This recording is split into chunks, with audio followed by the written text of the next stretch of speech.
প্রিয় দর্শক, আসসালামু আলাইকুম। দেশ বিদেশের যে প্রান্ত থেকে এই মুহূর্তে আমার সাথে সংযুক্ত হয়েছেন সকলকে প্রীতি ও শুভেচ্ছা জানিয়ে শুরু করছি আপনাদের প্রিয় অনুষ্ঠান জয়যাত্রা টেলিভিশনের দুপুরের নিয়মিত আয়োজন দেশ সংযোগ। আপনারা জানেন যে যখন এই দেশ সংযোগ নিয়ে আমি কামরুজ্জামান আরিফ ঢাকা স্টুডিও থেকে আপনাদের সামনে হাজির হই, তখন আমাদের সাথে সংযুক্ত থাকে দেশের বিভিন্ন প্রান্ত থেকে প্রতিনিধিরা। আজকে পহেলা মে আন্তর্জাতিক শ্রমিক দিবস, সেই সাথে সারা পৃথিবীতে করোনা ভাইরাসে জর্জরিত পৃথিবী।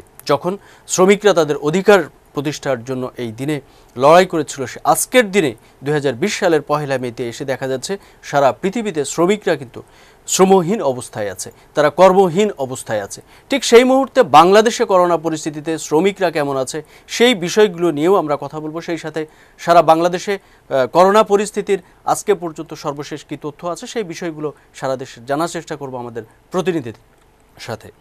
আমরা শুরুতেই আজকে চলে যেতে চাই সিলেটে। আমাদের প্রতিনিধি ছোটন সিংহ আমাদের সাথে সংযুক্ত হবেন। সেখানকার করোনা পরিস্থিতি সহ সাধারণ মানুষ, কর্মহীন শ্রমিকরা কেমন আছেন সেই বিষয়গুলো নিয়ে কথা বলবো সিলেটের সর্বশেষ তথ্য জানার জন্য। ছোটন সিংহ, আপনি শুনতে পাচ্ছেন আমাকে? জি আরিফ, আপনাকে শুনতে পাচ্ছি। আরিফ, আপনাকে ধন্যবাদ আমাদেরকে জয়যাত্রা টেলিভিশনের দেশ সংযোগে সংযুক্ত করার জন্য। ছোটন সিংহ, আপনি আমাদেরকে জানাবেন যে আজকে পর্যন্ত সিলেটের করোনা পরিস্থিতির সর্বশেষ কি তথ্য এবং কর্মহীন যে শ্রমিকরা, সেই শ্রমিকরা আজকে যেহেতু পহেলা মে, তারা কেমন আছে সেই বিষয়ে আপনি আমাদেরকে একটু জানাবেন।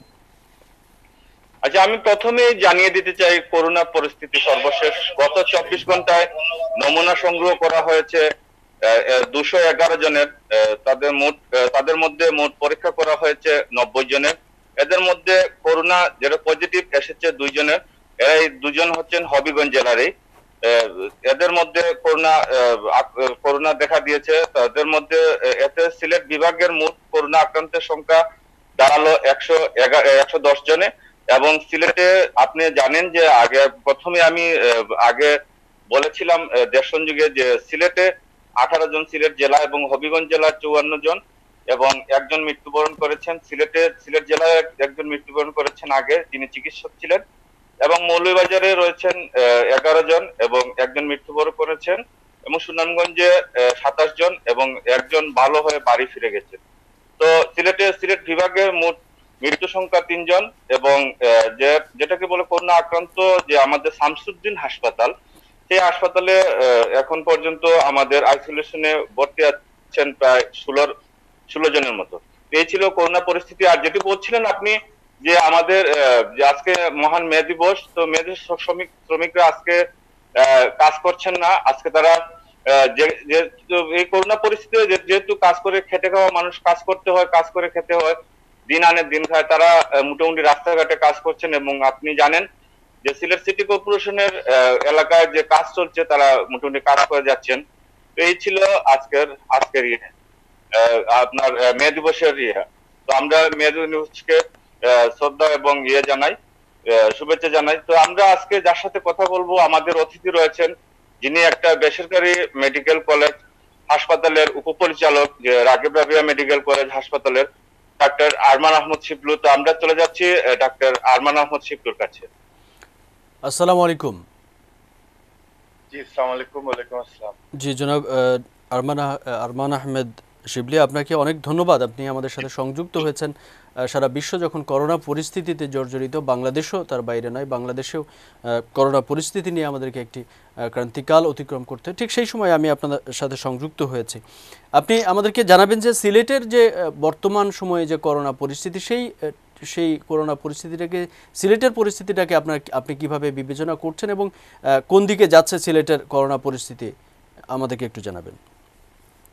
জি, আপনাকে ধন্যবাদ এবং আপনার মাধ্যমে যারা আমাদের আজকের এই অনুষ্ঠান দেখছেন, আমাদের কথা শুনছেন, সবাইকে আমি আমার অন্তঃস্থল থেকে শুভেচ্ছা জানাই, পবিত্র রমজানুল মুবারকের শুভেচ্ছা। এবং যেহেতু আজকে মে দিবসে সকল শ্রমিকদের প্রতি আমাদের শ্রদ্ধা থাকে।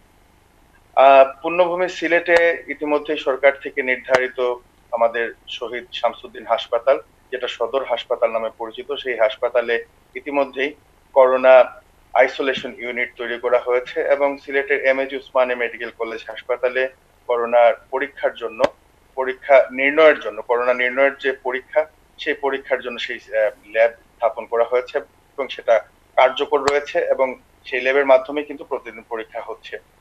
এই মুহূর্তে ২৬ জন রোগী আমাদের করোনা আইসোলেশন সেন্টারে সিলেটে চিকিৎসারত অবস্থায় রয়েছেন, যাদের মধ্যে ১১ জন কনফার্মড বা আমরা শনাক্ত করা সক্ষম হয়েছি এবং বাকি ১৫ জন এখনো সাসপেক্টেড কেস, তারা এখনো শনাক্ত হননি, তবে তারা করোনা উপসর্গ নিয়ে আইসোলেশন সেন্টারে তারা ট্রিটমেন্টে রয়েছেন।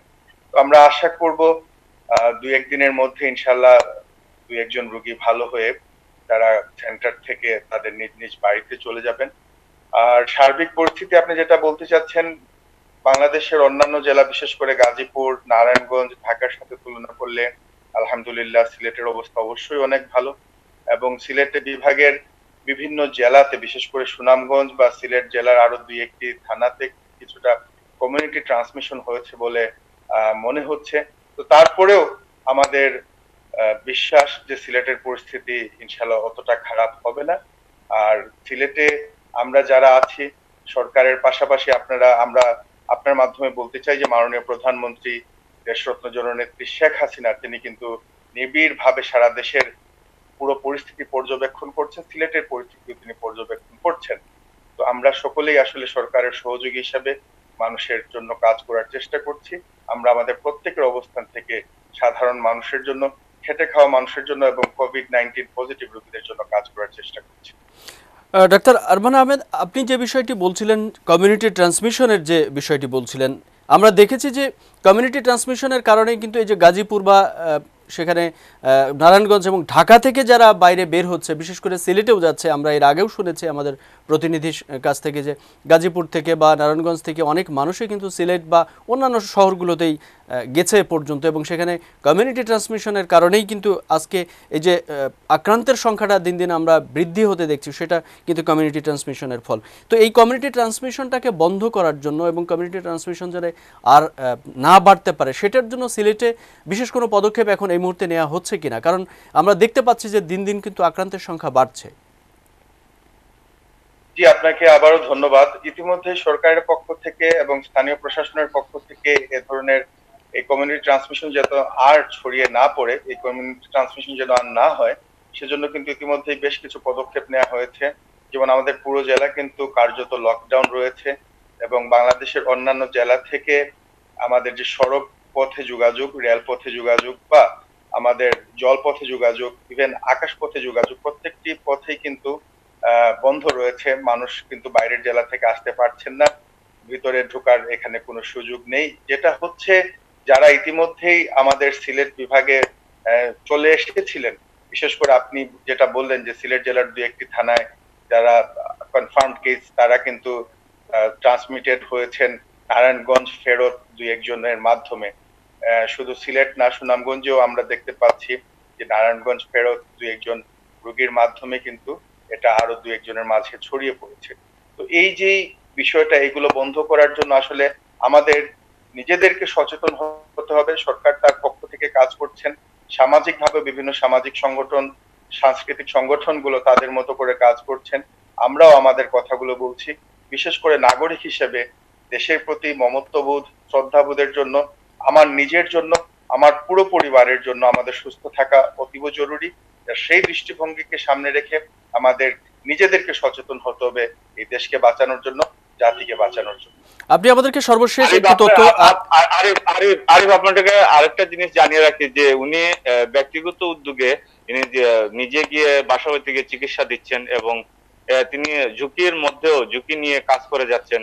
তো আমরা সেই বিষয়ে আসলে উনার কাছ থেকে আমরা জানতে চাবো। জি জি, আসলে আমরা পারিবারিক ভাবে কোভিড-19 পজিটিভ রোগীদের জন্য সিলেটের যে আইসোলেশন সেন্টার, সেই সেন্টারে আমরা প্রথম রোজা থেকে অদ্যাবধি আমরা চিকিৎসা সেবায় যারা নিয়োজিত রয়েছেন সেই সকল স্বাস্থ্যকর্মীদের জন্য ইফতার রান্না করা, ইফতার সরবরাহ করার চেষ্টা করছি। এবং আমরা কামরান আসমা হেলথ কেয়ার সেন্টারের নামে আমাদের বিভিন্ন সামাজিক যোগাযোগ মাধ্যম বা বিভিন্ন যোগাযোগ মাধ্যমে যারা আমাদের কাছে সেবা নিতে চাচ্ছেন, স্বাস্থ্য সেবা নিতে চাচ্ছেন, আমরা সেই স্বাস্থ্য সেবা নিশ্চিত করার জন্য আমরা কাজ করছি।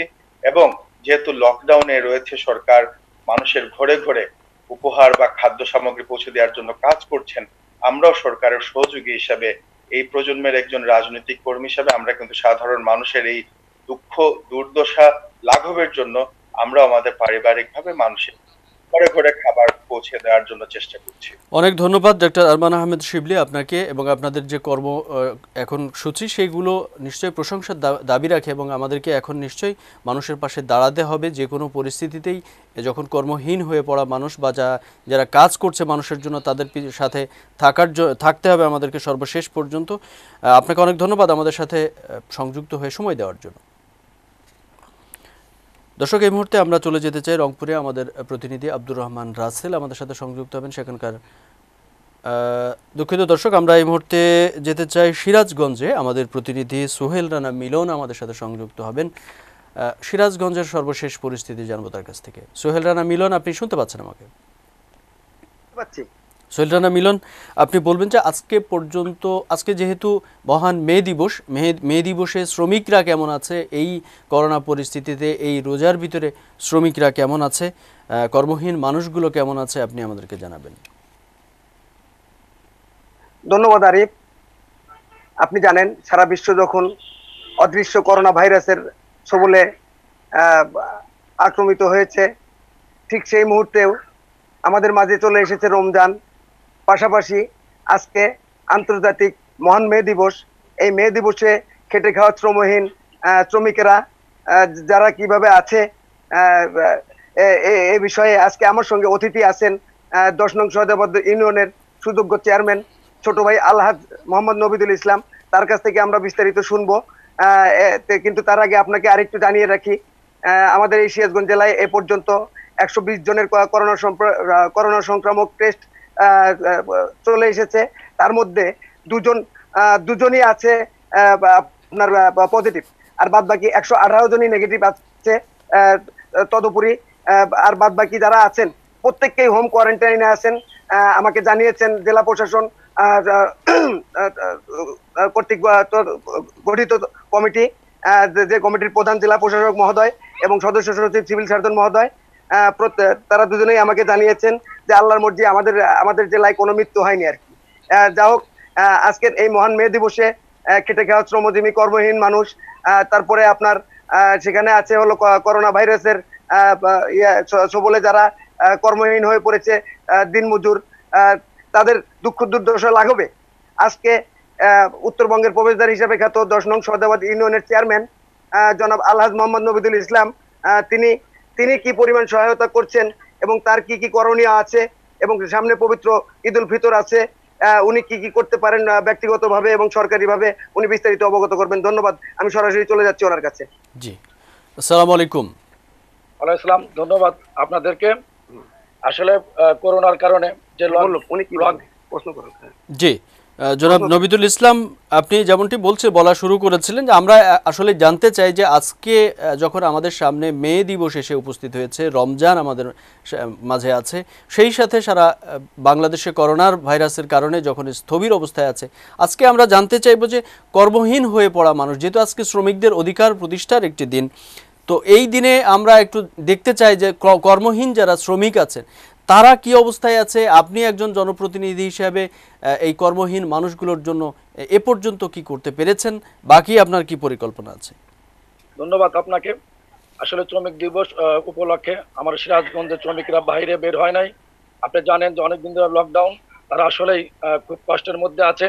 আমরা সরকারিভাবে যাবত আমরা শ্রমিকদের আমরা ত্রাণ দিয়েছি, এবং দিন মজুর শ্রমিক তাদেরকেও ত্রাণ দিয়েছি, এবং আজকেও আমরা তালিকা করতেছি প্রায় 1500 লোককে আমরা ত্রাণ দেব। এবং যারা শ্রমিক তাদের কিন্তু আমরা ব্যক্তিগতভাবে আমার পক্ষে থেকে 400 শ্রমিককে আমরা ত্রাণ দিয়েছি, এবং আগামী দিনে ঈদ উল ফিতর উপলক্ষে আমরা ব্যাপকভাবে আমার সৈয়দাবাদ ইউনিয়ন পরিষদে ইনশাল্লাহ আমরা ত্রাণ দেব। এ যাবৎ সরকারের যে আমরা বরাদ্দ পেয়েছি প্রায় 20 টনের মতো আমরা চাউল বরাদ্দ পেয়েছি, শুকনা খাবার পেয়েছি, শিশু খাবারও পেয়েছি, এবং আপনারা জানেন যে বর্তমান ধান কাটা মৌসুম, সেই ধান কাটাদের কিন্তু আমরা শ্রমিকদের সহায়তা করে যাচ্ছি।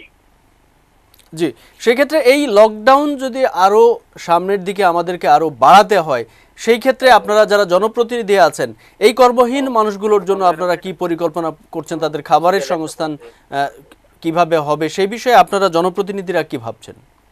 আসলে আমরা সরকারের পাশাপাশি আমাদের একটা আওয়ামী লীগ থেকে ত্রাণ কমিটি করা হয়েছে, ইতিমধ্যেই আমার ইউনিয়ন আওয়ামী লীগের কমিটি থেকে অনেকজনই আমাদের তহবিলে ত্রাণের টাকা জমা দিচ্ছে।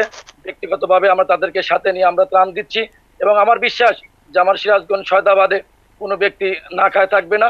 আমরা ঘরে ঘরে ত্রাণ পৌঁছায় দেব ব্যক্তিগত পক্ষ থেকে এবং সরকারি পক্ষ থেকে ইনশাআল্লাহ।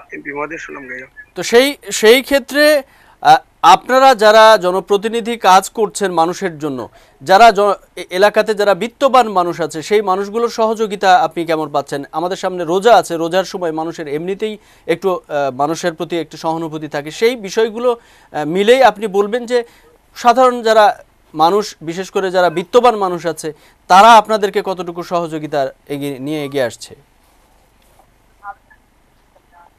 জি, আমাদের যে সয়দাবাদে যারা শিল্পপতি, যারা বিদ্যমান ব্যক্তি, তারা অবশ্যই আমাদেরকে সহযোগিতা করতেছে। পাশাপাশি আমাদের ডক্টর হাবিব মিলাদ সাহেব, তার ব্যক্তিগতভাবে আমার ইউনিয়নে প্রায় 1000 লোককে তিনি ত্রাণ দিয়েছে। আমি সর্বশেষ আমি মনে করি যে আমার সয়দাবাদ ইউনিয়নের জনগণের পাশে, শ্রমিকের পাশে, দিন মজুরের পাশে, সর্বস্তরের যারা ধনী ব্যক্তি তারা সকলে মিলে সহযোগিতা করে যাচ্ছে। আরো অনেক ধন্যবাদ মোহাম্মদ নবিদুল ইসলাম আপনাকে। আপনি আমাদের সাথে সংযুক্ত হয়ে সিরাজগঞ্জের সর্বশেষ খবর আমাদেরকে জানিয়েছেন, সেখানকার কর্মহীন মানুষগুলোর খবর জানিয়েছেন। ধন্যবাদ আপনাকে। দর্শক, এই মুহূর্তে আমরা চলে যেতে চাই নারায়ণগঞ্জের খবর। আমরা জানি যে নারায়ণগঞ্জে ঢাকার পরে নারায়ণগঞ্জের সবথেকে করোনা পরিস্থিতির খারাপ অবস্থা। সেখানে অনেক বেশি মানুষ সংক্রমিত এবং কমিউনিটি ট্রান্সমিশনের কারণে নারায়ণগঞ্জের অবস্থা আগের তুলনায় অনেক খারাপ অবস্থায় আছে এবং সেখান থেকে কিন্তু সারা বাংলাদেশে বিভিন্ন জায়গায় এই করোনা পরিস্থিতি কিন্তু বিস্তার লাভ করেছে। সেখান থেকে মানুষ ট্রান্সমিশন বিভিন্ন জায়গায় ট্রান্সমিট করে। আমরা একটু নারায়ণগঞ্জের সর্বশেষ খবর জানবো। আমাদের প্রতিনিধি মনি ইসলাম আমাদের সাথে আছেন। নারায়ণগঞ্জের সর্বশেষ তথ্য কি আমরা জানবো? মনি ইসলাম, আপনি শুনতে পাচ্ছেন আমাকে? মনি ইসলাম, আপনি বলবেন যে আজকে পর্যন্ত নারায়ণগঞ্জের করোনা পরিস্থিতির সর্বশেষ কি খবর, আর সেই সাথে আমাদেরকে জানাবেন যে আজকে যেহেতু মে দিবস, মহান মে দিবস, আন্তর্জাতিক শ্রমিক দিবস, কর্মহীন হয়ে পড়া মানুষগুলো কেমন আছে এই রোজার ভিতরে? ধন্যবাদ আরিফ আপনাকে। আমি এই মুহূর্তে অবস্থান করছি নারায়ণগঞ্জ ফতুল্লার আলীগঞ্জ এলাকায়। আমার কাছে সর্বশেষ তথ্য, করোনা সম্পর্কে সর্বশেষ তথ্য আমার কাছে আছেন। এই পর্যন্ত আমাদের নারায়ণগঞ্জে সর্বমোট আক্রান্ত হয়েছেন 937 জন এবং মৃত্যুবরণ করেছেন 42 জন। গত 24 ঘন্টার মধ্যে আমাদের কাছে এই ছিল তথ্য এবং সুস্থ হয়ে তারা বাড়ি ফিরে গেছেন এই পর্যন্ত হচ্ছেন 30 জন। আর আমি এই যে বিষয়টার জন্য এসেছি সেটা হলো দর্শকদের উদ্দেশ্যে বলতে চাই। আপনারা জানেন যে আমাদের নারায়ণগঞ্জ হচ্ছে এক অত্যাধিক শ্রমিক এখানে বসবাস করে এবং আরো জানেন যে এখানে যখন করোনা ভাইরাস মানুষ আক্রান্ত দিন দিন ব্যাপকভাবে বৃদ্ধি পাচ্ছে, সেই সময়ে শ্রমিকরা বিভিন্ন ভাবে তারা পালিয়ে যেতে, নারায়ণগঞ্জ থেকে তাদের নিজ জেলাগুলোতে পালিয়ে যাওয়ার জন্য প্রস্তুত নিয়েছিল এবং অনেকেই পালিয়ে সেখানে যেতে সক্ষম হয়েছে। এখন বর্তমান পরিস্থিতি এমন দেখা দিয়েছে যে নারায়ণগঞ্জে যে গার্মেন্টস ওপেন খোলা হয়েছে, এমন পরিস্থিতিতে তারা তাদের চাকরি হারানোর ভয়ে তারা আবার পুনরায় নারায়ণগঞ্জে ফিরে এসেছে এবং সেখানে প্রায় শতাধিক এই ফিরে এসে গার্মেন্টসে যোগদান করার ফলে সেখানে শতাধিক শ্রমিক এখন করোনা ভাইরাসে আক্রান্ত হয়েছে। এবং আমরা আরো অনেক চিত্র দেখতে পাচ্ছি নারায়ণগঞ্জে বিভিন্ন শ্রমিকদের ছাঁটাই করা হয়েছে এবং তাদের বেতন ভাতা এখন পর্যন্ত পরিশোধ করা হয়নি। এমন করোনা দুর্যোগ পরিস্থিতির মধ্যেও তারা অনেক ভয়াবহ অবস্থার মাঝে বিরাজ করছেন। আমি এই মুহূর্তে আছি আলীগঞ্জ মাঠের ঠিক পাশেই ফতুল্লার।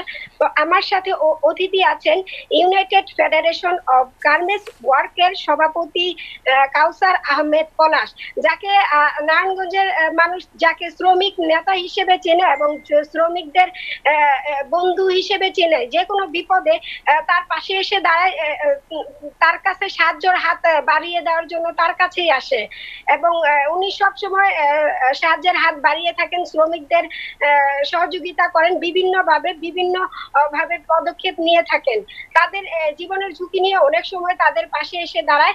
আমরা জানবো এই মুহূর্তে এই যে গার্মেন্টস গুলো ওপেন করেছে এবং সেই পরিস্থিতিতে তারা কতটা নিরাপদে আছেন এবং তাদের কোনো অসুবিধা হচ্ছে কিনা আমরা জানবো কাউসার আহমেদ পলাশের কাছ থেকে।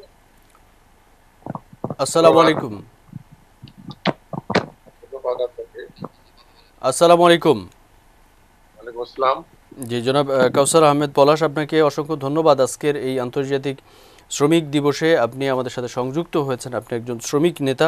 আমি আপনার কাছে সরাসরি জানতে চাইবো যে আজকে যখন সারা বাংলাদেশে, সারা পৃথিবীতে করোনা ভাইরাস তথা সারা বাংলাদেশেই করোনা ভাইরাসের কারণে শ্রমিকরা কর্মহীন হয়ে পড়েছে, সেই জায়গায় এসে গার্মেন্টস খোলা না খোলা এই বিষয়গুলো নিয়ে কিন্তু একটা আমাদের জটিলতা একটা তৈরি হয়েছে এবং আমাদের একটা বড় ধরনের একটা ক্রাইসিস মুহূর্তে যখন গার্মেন্টস খোলা বা বন্ধ হওয়া এই প্রসঙ্গে আমরা আছি, তখন আপনি বলবেন যে আসলে যখন আবার নতুন করে গার্মেন্টসগুলো খোলা হচ্ছে, মানুষ যখন এই পরিস্থিতিতে গার্মেন্টসে অংশগ্রহণ করছে, তখন এই শ্রমিকগুলো কতটা নিরাপদ, দেশ কতটা নিরাপদ, আপনি একজন শ্রমিক নেতা, আপনি বলবেন আমাদেরকে।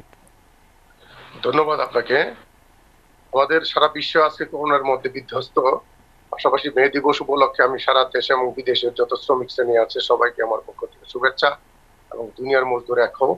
আজকের এই দিবসটিতেও, আজকের দিনটারেও বাংলাদেশে মে দিবস উপলক্ষে বন্ধ থাকে। আজকেও বিভিন্ন ফ্যাক্টরিগুলি চালু, বিভিন্ন ফ্যাক্টরিগুলি খোলা। আজকে মে দিবসের দিনও শ্রমিকদেরকে কাজ করতে বাধ্য হচ্ছে। শুধু তাই নয়, সরকার ঘোষিত যে সামাজিক দূরত্ব বজায় রেখে সিকিউরিটি এবং সেফটি কনফার্ম করে ফ্যাক্টরিগুলি চালু করার জন্য সরকার থেকে নির্দেশনা, সেই অনুযায়ী মালিকরা ঠিক মতো সব ফ্যাক্টরিতে মানছে না এবং না মানার কারণে আজকে একটু আগেই আপনাদের সাংবাদিকের কাছে জানলেন যে আজকে যে 100 জনের মতো প্রায় শ্রমিকরা করোনা ভাইরাস আক্রান্ত হয়েছে। এবং ফ্যাক্টরি থেকে যখন শ্রমিকরা বের হয়, দলে দলে হাজার হাজার লক্ষ লক্ষ শ্রমিক যখন একই কাতারে চলতে থাকে, তখন তো এই ভাইরাস, এই করোনা ভাইরাস এই মানুষের মধ্যে তখন আর আপনার সামাজিক দূরত্ব নিয়ন্ত্রণ থাকে না। এতে করে হাজার হাজার লাখ লাখ মানুষের এটার মধ্যে এই সমস্যায় হতে পারে। শুধু তাই নয়, এরা একটা বাসায় বাড়ির দিকে থাকে, একটা দোকানের মধ্যে কেনাকাটা করবে, আর এই মানুষগুলো চলাফেরা রাস্তার মধ্যে দিয়ে যে অবস্থা, এখানে যদি নিরাপত্তা দেওয়া না হয়, ফ্যাক্টরির মধ্যে যদি তাদেরকে যেভাবে গভর্নমেন্ট ঘোষিত, সরকার ঘোষিত যেভাবে নিরাপত্তা দেওয়ার কথা, ওইভাবে যদি তারা ওই বিষয়গুলি যোগান না দেন, তাহলে তো একটা মহামারী তো যা ঘোষণা হচ্ছে সারা বিশ্বব্যাপী, তার চেয়ে ভয়াবহ অবস্থা আমাদের বাংলাদেশে সৃষ্টি হবে।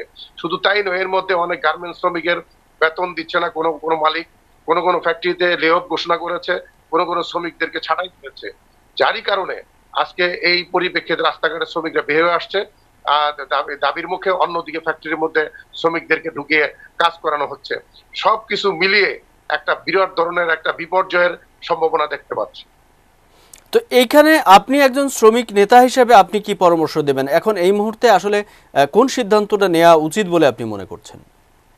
না, এই মুহূর্তে অবশ্যই শ্রমিকদেরকে এই যে লকডাউন, সে লকডাউনের আওতায় থেকে লকডাউনকে শিথিল করা, এবং শিথিল করা যেহেতু এখানে সামাজিক দূরত্ব বজায় রাখার জন্য, এবং আর্মি, পুলিশ, র্যাব সবাই যেভাবে কাজ করতেছে, মানুষ ঘর থেকে বের হইতে পারে না, মসজিদে পর্যন্ত নামাজ পড়তে পারে না, সেখানে ফ্যাক্টরির মধ্যে কতটুকু নিরাপত্তা এনশিওর করছে মালিকরা? যদি ওই নিরাপত্তা এনশিওর করতে না পারে, তাহলে আমি দাবি করতে চাই যে তাহলে ফ্যাক্টরি বন্ধ থাকবে।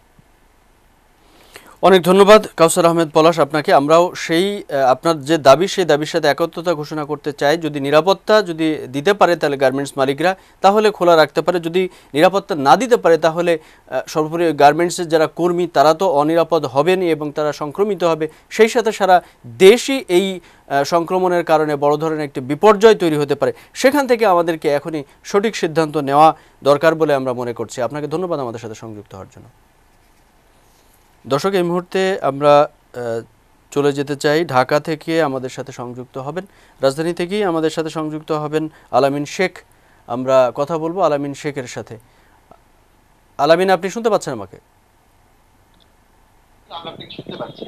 আলামিন, আপনি বলবেন যে এই মুহূর্তে আপনি কোথায় অবস্থান করছেন এবং আজকে যে করোনা পরিস্থিতি সারা বাংলাদেশে যখন শ্রমিকরা কর্মহীন হয়ে পড়েছে তখন শ্রমিকরা কেমন আছে এবং আজকে এই রোজার ভিতরে শ্রমিকরা কর্মহীন শ্রমিকরা কি অবস্থায় আছে আপনি আমাদেরকে জানাবেন। আমি আজকে রাজধানীর গুলশানে, তো আপনি জানেন যে দিবস আজকে পুরো বাংলাদেশে সারা বিশ্বে মে দিবস পালন করছে। তো আমার সাথে আমার উপস্থিতি আছে জাতীয় শ্রমিক লীগের ঢাকা মহানগর উত্তরের সাধারণ সম্পাদক, ঢাকা মহানগর জাতীয় শ্রমিক লীগের সাধারণ সম্পাদক মোহাম্মদ লক্ষ্মণ খান। তিনি আজকে আমাদের সাথে কথা বলবেন শ্রমিক দিবস উপলক্ষে। আসসালামু আলাইকুম। ওয়ালাইকুম আসসালাম। আপনাকে অনেক ধন্যবাদ, আপনি আমাদের সাথে সংযুক্ত হয়েছেন আজকের এই আন্তর্জাতিক শ্রমিক দিবস যখন তখন এবং সারা বিশ্বেই যারা শ্রমিকরা যখন কর্মহীন অবস্থায় আছে অনেক দিন যাবৎ, ঠিক সেই সময় আমাদের সামনে রমজান এসে উপস্থিত হয়েছে, রমজান চলছে, আর সেই সাথে আমাদের সামনে আজকে উপস্থিত হয়েছে আন্তর্জাতিক শ্রমিক দিবস। শ্রমিকরা কেমন আছে? আপনি একজন শ্রমিক নেতা, আপনি বলবেন যে শ্রমিকরা এই পরিস্থিতিতে কেমন আছে? আলহামদুলিল্লাহ, আপনার ধন্যবাদ যে আপনি এই পবিত্র মাহে রমজান, পবিত্র জুম্মা এবং আজকে মে দিবস, আমি শ্রমিকরা সবসময় ভালো থাকে। কারণ হচ্ছে শ্রমিকরা শ্রমজীবী মানুষ যারা, তারা খেটে খায়, তারা মানে যারা খেটে খাওয়া মানুষ তাদের কিন্তু একটা জিনিস থাকে যে হালাল খাবার খায়।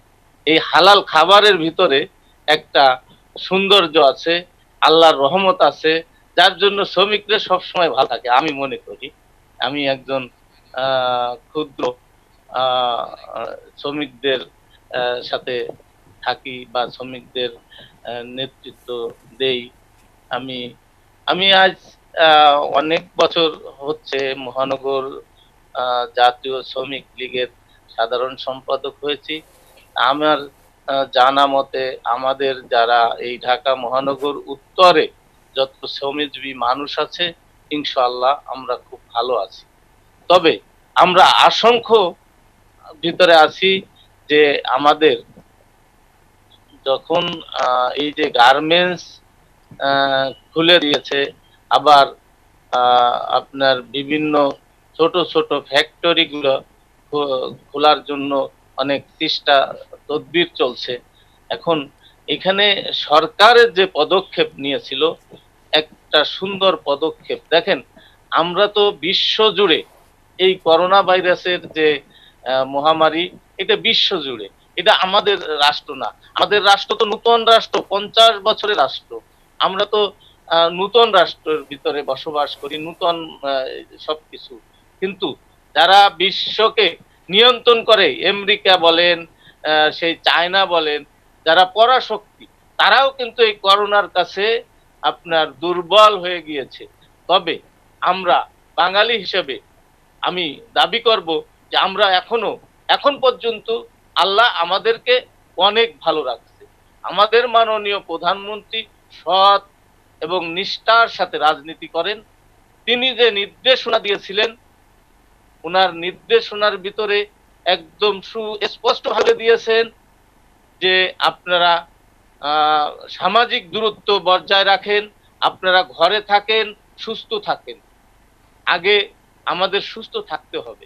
আমরা যদি সুস্থ থাকি, সামাজিক দূরত্ব বজায় রাখি, তাহলে আমাদের এই করোনা থেকে আমরা রক্ষা পাবো। এটা বিশ্ব জুড়ে কথা, এবং আমাদের মাননীয় প্রধানমন্ত্রী দেশরত্ন জননেত্রী শেখ হাসিনা এইভাবেই আমাদেরকে সাজেস্ট করেছে। যখন শ্রমিকরা যখন কর্মহীন অবস্থায় আছে, তখন আপনি বলবেন যে আপনি শ্রমিকদের সংগঠনের সাথে জড়িত শ্রমিক নেতা হিসেবে এই শ্রমিকরা ঠিকমতো খাবার পাচ্ছে কিনা, যখন করোনা পরিস্থিতির কারণে সারা দেশ যখন বন্ধ অবস্থায় আছে, লকডাউন অবস্থায় আছে, তখন মানুষের যে প্রতিদিনের যে উপার্জন, সেই উপার্জনটা কিন্তু বন্ধ হয়েছে, অনেকেরই বন্ধ হয়েছে। তখন আপনি বলবেন যে শ্রমিকরা আসলে তাদের যে খাদ্য ব্যবস্থাটা এবং তাদের যে খাবারগুলো ঠিকমতো পাচ্ছে কিনা, সরকারি যে সহযোগিতা সেগুলো আসলে কতটুকু যুক্তিসঙ্গত হচ্ছে, কতটুকু তারা পাচ্ছে, বা তাদের কোনো ঘাটতি আছে কিনা শ্রমিকরা, সেই বিষয়ে আপনি আমাদেরকে বলবেন একটু। দেখেন, আপনি এক সুন্দর প্রশ্ন করেছেন, আপনাকে ধন্যবাদ।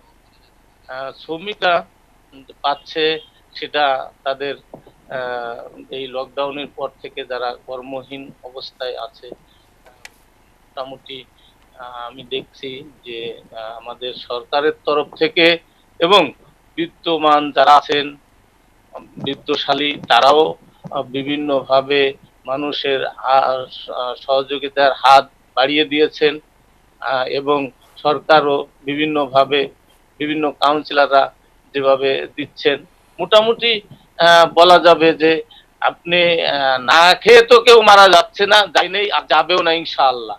কারণ আপনি একটা জিনিস এখন মনে করে দিতে হয় যে আমরা এই ছোট রাষ্ট্র, গরিব রাষ্ট্র, কিন্তু সেখানে আমাদের মাননীয় প্রধানমন্ত্রী বিশাল দায়িত্ব নিয়েছিলেন। যে সময় মায়ানমারের মুসলমানদেরকে মেরে তাড়াই দেয়া হয়েছে, বিশ্বে কোথাও তাদেরকে জায়গা দেয়া হয় নাই, কিন্তু জননেত্রী শেখ হাসিনা, বঙ্গবন্ধুর কন্যা, সে কিন্তু লক্ষ লক্ষ মানুষদেরকে এখানে জায়গা করে দিয়েছেন। এই জন্যই আল্লাহ আমাদেরকে সব সময় ভালো রাখবেন, এটা আমি আশা করি যে আল্লাহ আমাদেরকে ভালো রাখবেন। আমাদের মাননীয় প্রধানমন্ত্রীর, দেশরত্ন শেখ হাসিনার যে রাজনীতিক প্রেক্ষাপট, তার যে রাজনীতির স্বচ্ছতা, জবাবদিহিতা, সবকিছু তার ভিতরে আছে। এই জন্য আমি দাবি করবো যে আমরা ভালো থাকবো, আর শ্রমজীবী মানুষ মোটামুটি ভালো আছে ইনশাআল্লাহ। তবে আপনার মাধ্যমে আমি মাননীয় প্রধানমন্ত্রীকে একটি জিনিস আপনার মাধ্যমে জানাতে চাচ্ছি, সেটা হচ্ছে এই মে দিবস উপলক্ষে আজকে শুধু মে দিবস নিয়ে কথা বলতে গিয়ে করোনা আসতে আমি আবার আপনার মায়ানমার সম্বন্ধে, রোহিঙ্গা সম্বন্ধে বললাম। এর ভিতরে আমি আরেকটু আপনাকে বলি, সুযোগ তো সব সময় আসে না। আপনি জানেন এই ভাইরাসের কারণে আমাদের দেশে মাদ্রাসা, মসজিদ এগুলো কিন্তু সব লকডাউন করে দেওয়া হয়েছে। এই মাদ্রাসা মসজিদ যারা চালায় তারা কিন্তু আপনার এখানে কোরআন শিক্ষা দেওয়া হয়, আমরা বলি কোরআন শিক্ষা কেন্দ্র হচ্ছে, আমি শুনতে পাচ্ছি আপনাকে, বেহেশতের নবী বলছে বেহেশতের বাগান, আর মসজিদ হচ্ছে আল্লাহর ঘর।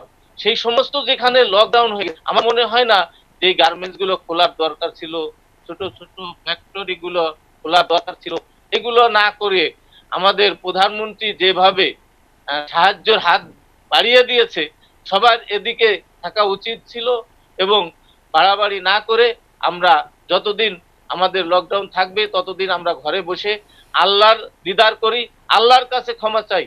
আল্লাহ আমাদেরকে ক্ষমা করবেন, আল্লাহ আমাদেরকে সুস্থ রাখবেন ইনশাআল্লাহ। অনেক ধন্যবাদ, অনেক ধন্যবাদ।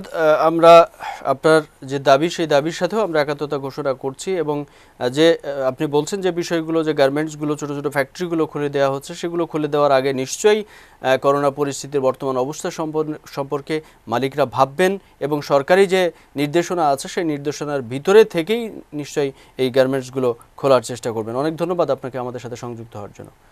দর্শক, এই মুহূর্তে আমরা চলে যেতে চাই রংপুরে। আমাদের প্রতিনিধি আব্দুর রহমান রাসেল আমাদের সাথে সংযুক্ত হবেন, সেখানে সারা রংপুরের করোনা পরিস্থিতির সর্বশেষ তথ্য জানবো তার কাছ থেকে। আব্দুর রহমান রাসেল, আপনি শুনতে পাচ্ছেন আমাকে? আমরা সংযুক্ত হওয়ার চেষ্টা করছি রংপুর থেকে আব্দুর রহমান রাসেল আমাদের সাথে সংযুক্ত হবেন। রংপুরের সর্বশেষ তথ্য, করোনা পরিস্থিতি সহ কর্মহীন মানুষগুলোর অবস্থা জানবো তার কাছ থেকে। আব্দুর রহমান রাসেল, আপনি শুনতে পাচ্ছেন আমাকে? জি আরিফ, আপনাকে ধন্যবাদ। আব্দুর রহমান রাসেল, আপনি বলবেন যে রংপুরের আজকে পর্যন্ত করোনা পরিস্থিতির সর্বশেষ কি তথ্য, এবং আন্তর্জাতিক মে দিবস যেহেতু আজকে, শ্রমিকরা, কর্মহীন শ্রমিকরা কেমন আছে আজকে দিন পর্যন্ত, আপনি বলবেন আমাদেরকে? আরিফ, আপনাকে ধন্যবাদ। আমি বর্তমানে অবস্থান করছি রংপুর মহানগর রেলবস্তি এলাকায়। আমার সঙ্গে সংযুক্ত আছেন রংপুর জেলা প্রশাসক আসিফ আহসান।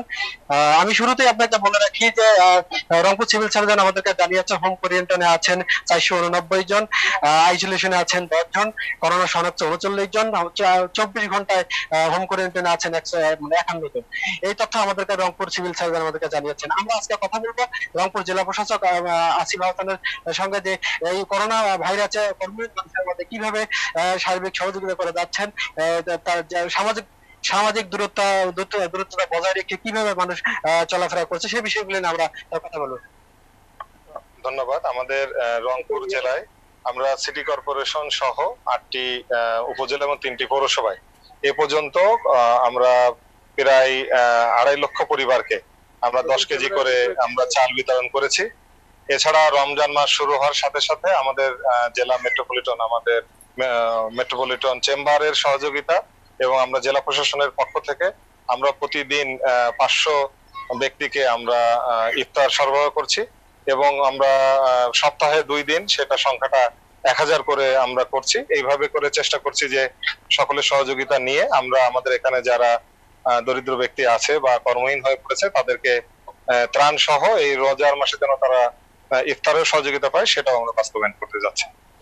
আচ্ছা, আমরা যেটা জানি যে সামাজিক দূরত্বটা বজায় রেখে মানুষ চলাফেরা করছে না, সরকারি নির্দেশনা থাকলেও তারা সঠিকভাবে এই নিয়মটি মানছে না। এই বিষয়ে আপনারা কিভাবে বিষয়টি দেখছেন? জি, আমরা প্রতিদিনই কিন্তু আমাদের সেনাবাহিনী, র্যাব, পুলিশের সাথে আমাদের নির্বাহী ম্যাজিস্ট্রেটরা টহল দিচ্ছে এবং সকাল 8টা থেকে রাত 8টা পর্যন্ত তারা কিন্তু সকলেই টহল দিচ্ছে এবং আমাদের জেলা উপজেলা সমস্ত জায়গাতেই আমরা মানুষজনকে সচেতন করার চেষ্টা করছি। এর বাইরে যেহেতু আমাদের খাদ্য সামগ্রী সহ উৎপাদনমুখী শিল্পগুলো আমরা খোলা রেখেছি, তাদের যাতায়াত করতে হচ্ছে।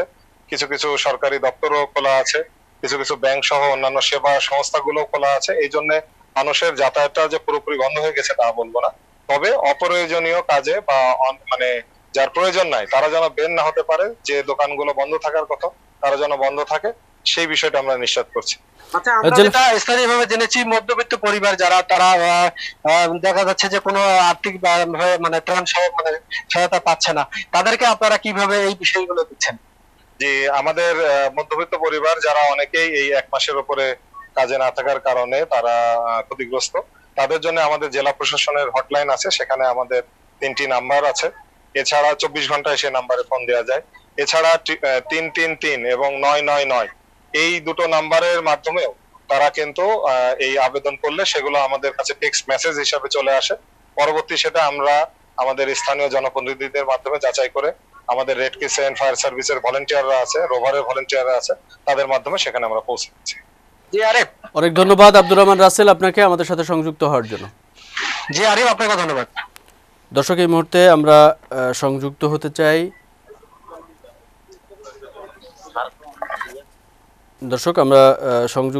চাই এই মুহূর্তে চাঁপাইনবাবগঞ্জ থেকে আমাদের সাথে সংযুক্ত হবেন আব্দুস সুবহান তারেক। আমরা চাঁপাইনবাবগঞ্জের সর্বশেষ তথ্য জানবো তার কাছ থেকে। আব্দুস সুবহান তারেক, আপনি শুনতে পাচ্ছেন আমাকে? শুনতে পাচ্ছি। আব্দুস সুবহান তারেক, আপনি বলবেন যে আজকে পর্যন্ত চাঁপাইনবাবগঞ্জের করোনা পরিস্থিতির সর্বশেষ কি তথ্য? কর্মহীন হয়ে পড়া মানুষগুলো আজকের এই আন্তর্জাতিক শ্রমিক দিবসের দিনে তারা কেমন আছে এবং করোনা পরিস্থিতি সর্বশেষ কি তথ্য আপনার কাছে আছে?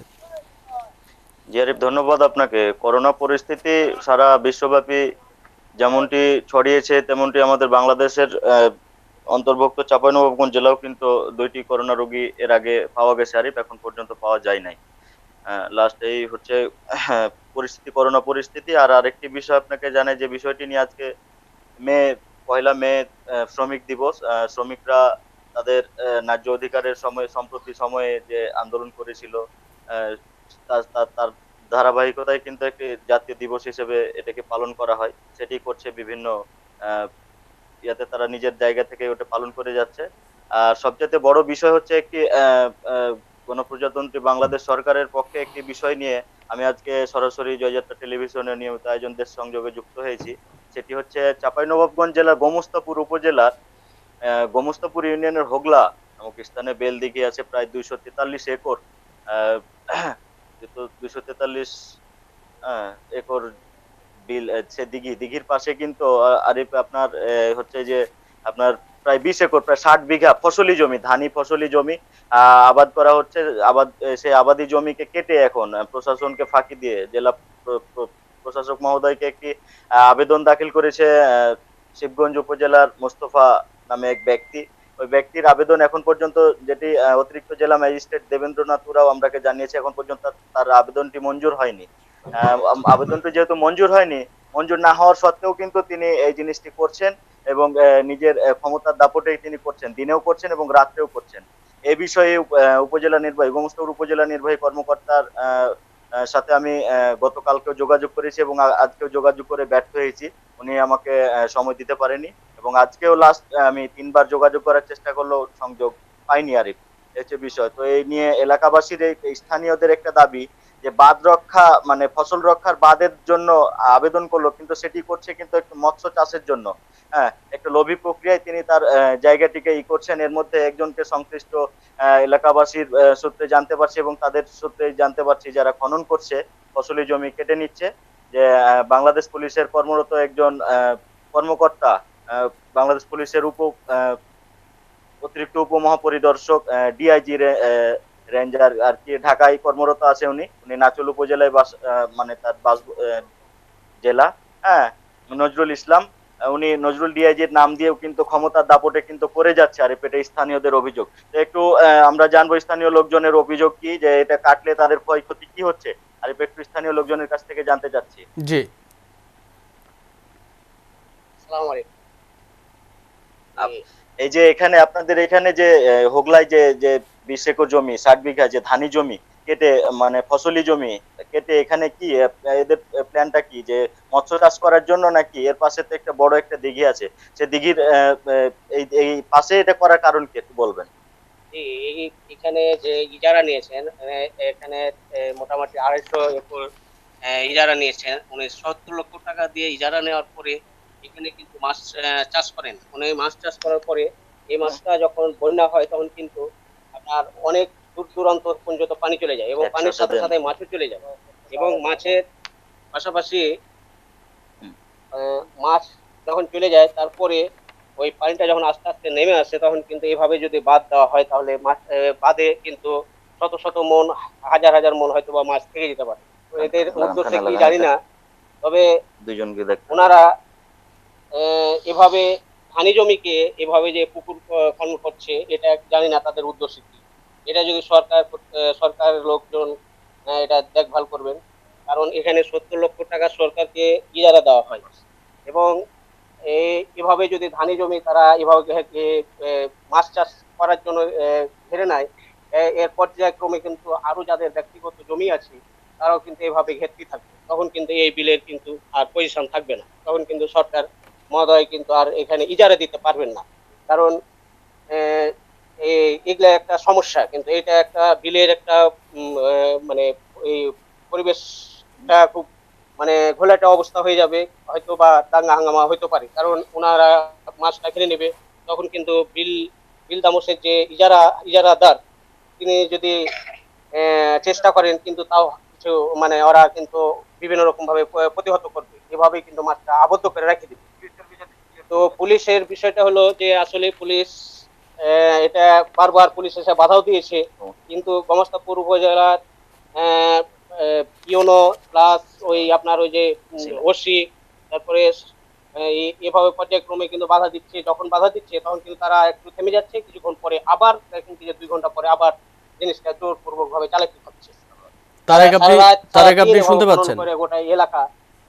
জি তারেক, আপনি বলবেন যে এই যে পরিস্থিতিটা তৈরি হয়েছে এখন আমরা মানুষের কথা যেটা বুঝতে পারলাম, এখন আপনি বলবেন যে এলাকায় যারা জনপ্রতিনিধি আছে বা প্রশাসন আছে এই বিষয়টিকে কিভাবে দেখছে তারা? এলাকার স্থানীয় জনপ্রতিনিধি বা প্রশাসন বলতে চাঁপাইনবাবগঞ্জ জেলা প্রশাসকের আওতাধীন অতিরিক্ত জেলা ম্যাজিস্ট্রেট, চাঁপাইনবাবগঞ্জ জেলার অতিরিক্ত জেলা ম্যাজিস্ট্রেট দেবেন্দ্রনাথ উরাও, ওনার সাথে যেটি কথা হয়েছে সেটি উনি জানিয়েছেন যে এখন পর্যন্ত বিষয়টি নিয়ে যদি এরকম কেউ করে থাকে সরকার বা রাষ্ট্রের বিরুদ্ধে যদি কেউ দাঁড়ায় বা এরকম কোনো কাজ করে আমরা তার বিরুদ্ধে আইনানুগ ব্যবস্থা গ্রহণ করব। এলাকার মানুষ যারা আছে এই যে যারা কথা বলছেন বা যারা এখানে আমি দেখতে পাচ্ছি যাদেরকে এলাকার মানুষ মনে করছে যে না এখানে করা এটা ঠিক হবে না, তো তারা কি কোনো ধরনের লিখিত অভিযোগ এখন পর্যন্ত জেলা প্রশাসক বরাবর কোনো ধরনের লিখিত কোনো অভিযোগ দিয়েছে কিনা? না, এখন পর্যন্ত তারা লিখিত অভিযোগ জেলা প্রশাসক চাঁপাইনবাবগঞ্জ জেলা প্রশাসক বরাবর এলাকাবাসী এখনো দেয় নাই, তবে ওনারা প্রস্তুতি নিচ্ছে, এটা আর কি খুব শীঘ্রই দেওয়া হবে। হ্যাঁ, জি, এই হচ্ছে অনেক ধন্যবাদ, অনেক বিষয় আরিফ ধন্যবাদ। এলাকার এই বিষয়টি নিয়ে এলাকায় যারা আছেন, নিশ্চয়ই যদি এরকম কোনো আপত্তিকর বিষয় থাকে তাহলে নিশ্চয়ই তাদের কথাগুলো জেলা প্রশাসক বরাবর একটি লিখিত অভিযোগ আকারে তাদের দেওয়া উচিত। সেটা সরকার বিবেচনা করবে, জেলা প্রশাসন থেকে বিবেচনা করবেন, এলাকায় জনপ্রতিনিধি বা প্রশাসনের পক্ষ থেকে সেটা নিশ্চয়ই একটি ব্যবস্থা নেওয়া হবে এবং সুষ্ঠু একটা ব্যবস্থা অবশ্যই গ্রহণ করা হবে। ধন্যবাদ আমাদের সামনে এই বিষয়টিকে উপস্থাপন করার জন্য। দর্শক, এই মুহূর্তে আমরা চলে যেতে চাই মাদারীপুরের কালকিনিতে। আমাদের প্রতিনিধি মিজানুর রহমান আমাদের সাথে সংযুক্ত হবেন। সেখানকার সর্বশেষ পরিস্থিতি, করোনা পরিস্থিতি সহ সাধারণ মানুষের অবস্থা জানবো তার কাছ থেকে। মিজানুর রহমান, আপনি শুনতে পাচ্ছেন আমাকে? মিজানুর রহমান, আপনি বলবেন আজকে পর্যন্ত মাদারীপুরের কালকিনির করোনা পরিস্থিতির সর্বশেষ কি তথ্য আপনার কাছে আছে এবং সাধারণ কর্মহীন মানুষ যারা আজকের আন্তর্জাতিক শ্রমিক দিবস তখন বলবেন শ্রমিকরা কেমন আছে? আমি এই মুহূর্তে উপস্থিত আছি উপজেলার বালিগ্রাম ইউনিয়নের। এখানে যে আজকে আমাদের অতিথি আছেন মোহাম্মদ জাকির হোসেন খান, চেয়ারম্যান বালিগ্রাম ইউনিয়ন। এই কর্মহীন যখন হয়ে পড়ছেন করোনা ভাইরাসের কারণে, লকডাউনের কারণে, শ্রমজীবী মানুষেরা এবং শ্রমিকেরা এবং খেটে খাওয়া দিনমজুর মানুষেরা, তখন আমাদের এই চেয়ারম্যান কি ধরনের তাদের পাশে দাঁড়িয়েছেন এবং কি ধরনের সহযোগিতা করছেন এই ব্যাপারে তিনি কথা বলবেন। জাকির হোসেন খান। আসসালামু আলাইকুম। আসসালামু আলাইকুম। ওয়ালাইকুম সালাম। জনাব জাকির হোসেন, আপনাকে অসংখ্য ধন্যবাদ আমাদের সাথে সংযুক্ত হওয়ার জন্য। আপনাকে ধন্যবাদ। আমি বালিগ্রাম ইউনিয়নের চেয়ারম্যান। আমি আমার এলাকার যারা খেটে খাওয়া মানুষ, যারা দিনমজুর, যারা ওই যে শ্রমিক আছে, যারা ঢাকায় অবস্থান করতে পারতেছে না, ঢাকা অবস্থান করতেছে, তাদের আমি সরকার বরাদ্দকৃত ত্রাণ সঠিকভাবে বিতরণ করেছি এবং মোটামুটি ভাবে মানুষ সকল ফ্যামিলি খাবার পেয়েছে। আমি সরকারের তরফ থেকে আমি এই পর্যন্ত 15 থেকে 16 মেট্রিক টন আমি চাল পেয়েছি এবং সঠিকভাবে শ্রমজীবী মানুষের এবং শ্রমিকদের মাধ্যমে বিতরণ করেছি। তো এখন পর্যন্ত যে আপনি সহযোগিতা, সরকারি যে সহযোগিতা পেয়েছেন, সেই সরকারি সহযোগিতা এই যে শ্রমিক যারা কর্মহীন মানুষ যারা আছেন তাদের কতটুকু পর্যাপ্ত সেই খাবার? কোনো ধরনের আপনার ঘাটতি আছে কিনা? তাদেরকে খাবার দিতে পারছেন না, চাহিদা অনেক বেশি আছে, এরকম কোনো বিষয় আছে কিনা? চাহিদার তুলনায় আমরা মোটামুটি ভাবে আগাইছি এবং চাহিদা বর্তমানে কিছুটা কমছে আর কি, সাধারণ মানুষের সরকার প্রদত্ত। এবং আমাদের এলাকার যারা কিছু ধনাঢ্য ব্যক্তি, তারা বিভিন্ন গ্রামে, আমাদের বিভিন্ন এলাকায় তারা তাদের মহল্লায় লিস্ট করে তারা ত্রাণ বিতরণ করছে। এটা আমাদের অনেক সাশ্রয় হয়েছে আমরা এবং সাধারণ মানুষ আমরা পৌঁছে দিতে পারছি সুন্দরভাবে। তো এই লকডাউন যদি আরো বেশ কিছুদিন যদি আমাদেরকে রাখতে হয়, তাহলে আপনি আপনার যে উপজেলা, সেই উপজেলাতে আপনার যে ইউনিয়ন, সেই ইউনিয়নে আপনি কি পরিকল্পনা নিচ্ছেন এই কর্মহীন মানুষগুলোর পাশে থাকার জন্য, তাদের খাবার ব্যবস্থার জন্য আপনার কি পরিকল্পনা আছে? আমার পরিকল্পনা, আমরা বিভিন্ন এলাকায় সংগঠন করে আমরা যারা একটি এলাকায় পার্সন যারা সমর্থ আছে তাদের থেকে আমরা কালেক্ট করে আমরা কিছু মদত করি এবং ওইগুলি দেওয়ার পরিকল্পনা রাখছি। এবং সরকার আমাদের এই যে লিস্ট করতে, বর্তমানে আমরা লিস্ট করতেছি, প্রায় আমি 1000-এর মতো লিস্ট করেছি এবং এই লিস্টটা আমরা যদি পূর্ণাঙ্গভাবে দিতে পারি তাহলে আমাদের মোটামুটি চাহিদা থাকবে। তো আপনি বলছিলেন যে যারা সমাজে বিত্তবান, তারা এই সমাজের বিত্তবান মানুষগুলোকে আপনি আপনার পাশে এই সময় পাচ্ছেন কিনা? জি, পাচ্ছি। তারাও এলাকায় আমাদের সহযোগিতা করতেছে এবং তাদের মাধ্যমে আমরা ত্রাণ বিতরণ করতেছি। অনেক ধন্যবাদ মোহাম্মদ জাকির হোসেন, আপনি আমাদের সাথে সংযুক্ত হয়ে কালকিনির সর্বশেষ খবর আমাদের জানাইছেন, সাধারণ মানুষের যে অবস্থা সে সম্পর্কে জানিয়েছেন। ধন্যবাদ আপনাকে। দর্শক, এই ছিল আজকের মতো আমাদের দেশ সংযোগ। আগামীকাল অন্য কোনো বিষয় নিয়ে, সারা দেশের করোনা পরিস্থিতি নিয়ে ঠিক একই সময়ে আবারও আপনাদের সামনে হাজির হয়ে যাব।